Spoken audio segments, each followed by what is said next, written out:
السلام علیکم ورحمۃ اللہ وبرکاتہ۔ بسم اللہ الرحمن الرحیم۔ حضرت ام سلمہ رضی اللہ تعالی عنہ بیان کرتی ہیں، ایک دفعہ حضور نبی اکرم صلی اللہ علیہ وآلہ وسلم ایک صحرا میں سے گزر رہے تھے۔ کسی ندا دینے والے نے آپ صلی اللہ علیہ وآلہ وسلم کو یا رسول اللہ کہہ کر پکارا۔ آپ صلی اللہ علیہ وآلہ وسلم آواز کی طرف متوجہ ہوئے، لیکن آپ صلی اللہ علیہ وآلہ وسلم کو سامنے کوئی نظر نہ آیا۔ آپ صلی اللہ علیہ وآلہ وسلم نے دوبارہ غور سے دیکھا تو وہاں ایک ہرنی بندھی ہوئی تھی۔ اس نے عرض کیا، یا رسول اللہ صلی اللہ علیہ وسلم میرے نزدیک تشریف لائیے۔ آپ صلی اللہ علیہ وآلہ وسلم اس کے قریب تشریف لے گئے اور اس سے پوچھا، تمہاری کیا حاجت ہے؟ اس نے عرض کیا، اس پہاڑ پر میرے 2 چھوٹے چھوٹے نومولود بچے ہیں، بس آپ مجھے آزاد کر دیجئے کہ میں جا کر انہیں دودھ پلا سکوں، پھر میں واپس لوٹ آؤں گی۔ آپ صلی اللہ علیہ وآلہ وسلم نے پوچھا، کیا تم ایسا ہی کرو گی؟ اس نے عرض کیا، اگر میں ایسا نہ کروں تو اللہ تعالیٰ مجھے سخت عذاب دے۔ بس آپ صلی اللہ علیہ وآلہ وسلم نے اسے آزاد کر دیا۔ وہ گئی اور اس نے اپنے بچوں کو دودھ پلایا اور پھر واپس لوٹ آئے۔ آپ صلی اللہ علیہ وآلہ وسلم نے اسے دوبارہ باندھ دیا۔ پھر اچانک وہ اعرابی جس نے اس ہرنی کو باندھ رکھا تھا ادھر آ گیا اور اس نے عرض کیا، یا رسول اللہ صلی اللہ علیہ وسلم میں آپ کی کوئی خدمت کر سکتا ہوں؟ آپ صلی اللہ علیہ وآلہ وسلم نے فرمایا، ہاں، اس ہرنی کو آزاد کر دو۔ بس اس عرابی نے اسے فوراً آزاد کر دیا۔ وہ وہاں سے دوڑتے ہوئے نکل گئی اور وہ یہ کہتی جا رہی تھی، میں گواہی دیتی ہوں کہ اللہ کے سوا کوئی عبادت کے لائق نہیں اور آپ صلی اللہ علیہ وآلہ وسلم اللہ تعالیٰ کے رسول ہیں۔ سبحان اللہ۔ حضرت انس رضی اللہ تعالی عنہ سے روایت ہے کہ ایک انصاری گھرانے میں ایک اونٹ تھا جس پر وہ کھیتی باڑی کے لیے پانی بھرا کرتے تھے۔ وہ اونٹ ان کے قابو میں نہ رہا اور انہیں اپنی پشت استعمال کرنے یعنی پانی لانے سے روک دیا۔ انصار صحابہ حضور نبی اکرم صلی اللہ علیہ وآلہ وسلم کی خدمت اقدس میں حاضر ہوئے اور عرض کیا، ہمارا ایک اونٹ تھا، ہم اس سے کھیتی باڑی کے لیے پانی لانے کا کام لیتے تھے، وہ ہمارے قابو میں نہیں رہا اور اب وہ خود سے کوئی کام نہیں لینے دیتا۔ ہمارے کھیت کھلیان اور باغ پانی کی قلت کے باعث سوکھ گئے ہیں۔ حضور نبی اکرم صلی اللہ علیہ وآلہ وسلم نے صحابہ اکرام سے فرمایا، اٹھو۔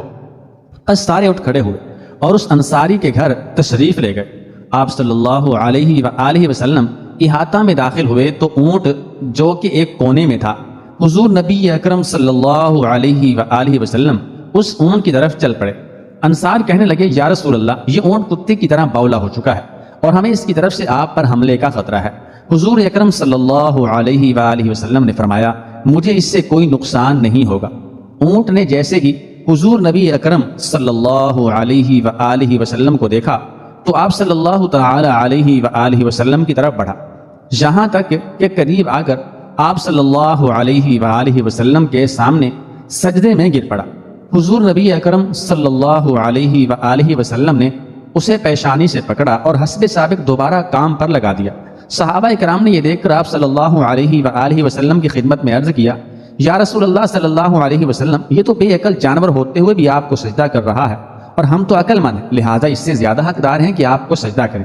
ایک روایت میں ہے کہ صحابہ اکرام نے عرض کیا، یا رسول اللہ صلی اللہ علیہ وسلم، ہم جانوروں سے زیادہ آپ کو سجدہ کرنے کے حقدار ہیں۔ آپ صلی اللہ علیہ وسلم نے فرمایا، کسی فرد بشر کے لیے جائز نہیں کہ وہ کسی بشر کو سجدہ کرے، اور اگر کسی بشر کا بشر کو سجدہ کرنا جائز ہوتا تو میں بیوی کو حکم دیتا کہ وہ اپنے شوہر کو اس کی قدر و منزلت کی وجہ سے سجدہ کرے جو کہ اسے بیوی پر حاصل ہے۔ حضرت عبداللہ بن عباس رضی اللہ تعالی عنہما بیان کرتے ہیں کہ ایک انصاری شخص کے پاس 2 اونٹ تھے، وہ دونوں اونٹ سرکش ہو گئے۔ اس نے ان دونوں اونٹوں کو ایک باغ کے اندر قید کر دیا اور پھر حضور نبی اکرم صلی اللہ تعالی علیہ وآلہ وسلم کی خدمت میں حاضر ہوا تاکہ آپ صلی اللہ علیہ وآلہ وسلم اس کے لیے دعا فرمائیں۔ وہ جب حاضر ہوا تو حضور نبی اکرم صلی اللہ علیہ وسلم انصار کے ایک گروہ میں تشریف فرما تھے۔ اس نے عرض کیا، یا رسول اللہ صلی اللہ علیہ وسلم، میں آپ کے پاس ایک حاجت لے کر حاضر ہوا ہوں۔ میرے 2 اونٹ ہیں جو سرکش ہو گئے ہیں، میں نے انہیں باغ میں داخل کر کے دروازہ بند کر دیا ہے۔ آپ سے درخواست ہے کہ آپ میرے لیے دعا کریں کہ اللہ تعالیٰ انہیں میرا فرما بردار بنا دے۔ حضور نبی اکرم صلی اللہ علیہ وآلہ وسلم نے اپنے صحابہ کرام سے فرمایا، اٹھو میرے ساتھ آؤ۔ بس آپ صلی اللہ علیہ وآلہ وسلم چلے یہاں تک کہ اس باغ کے دروازے پر تشریف لے آئے۔ آپ صلی اللہ علیہ وآلہ وسلم نے فرمایا دروازہ کھولو۔ اس شخص کو آپ صلی اللہ علیہ وآلہ وسلم کے حوالے سے خدشہ تھا کہ کہیں ایسا نہ ہو کہ جانور حضور نبی اکرم صلی اللہ علیہ وآلہ وسلم پر حملہ کر دیں۔ آپ صلی اللہ علیہ وآلہ وسلم نے پھر فرمایا دروازہ کھولو۔ اس نے دروازہ کھول دیا۔ دونوں اونٹوں میں سے ایک دروازے کے قریب ہی کھڑا تھا۔